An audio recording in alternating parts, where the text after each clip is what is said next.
எப்பா இந்த மயில்சாமியோட பாடியை மின்மயனத்துக்கு கொண்டு போகணும். கொல்லி சட்டி வரணும், அதுக்கு தான் வெயிட்டிங்கு. கொல்லி சட்டி வந்தோடனே உடனே கிளம்பிடலாம்.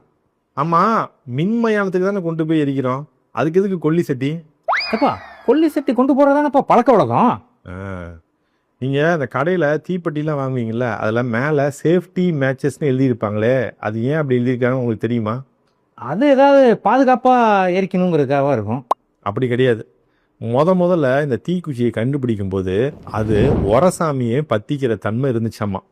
அதுக்கப்புறம் தான் ஒரசுனா பற்றிக்கிற தீப்பெட்டியை கண்டுபிடிச்சிருக்காங்க. அதனால தான் அது மேலே சேஃப்டி மேட்சஸ் அப்படின்னு சொல்லி எழுதியிருக்கிறாங்க. இந்த தீப்பெட்டிலாம் கண்டுபிடிக்கிறதுக்கு முன்னாடி ஒரு வீட்டில் அடுப்பெரிக்கணுன்னா கூட பக்கத்து வீட்டில் எங்கேயாச்சும் கங்கு இருக்கா அப்படின்னு சொல்லிட்டு வாங்கிட்டு வந்து அதை போட்டு தான் எரிப்பாங்க. அப்படி இருக்கும்போது ஒருத்தர் இறந்துட்டாங்கன்னா அவர் பாடியை மயானத்துக்கு கொண்டு போய் எரிக்கும்போது நெருப்பு வேணும்ல, அதுக்காக தான் நெருப்பு கங்கை சட்டியில் போட்டு கொண்டு போனாங்க. அந்த பழக்கம் இருந்தது. ஆனால் இன்னைக்கு நம்ம பாடியை மின் மயானத்தில் கொண்டு போய் ஹை வோல்டேஜில் எரிக்க போகிறோம்.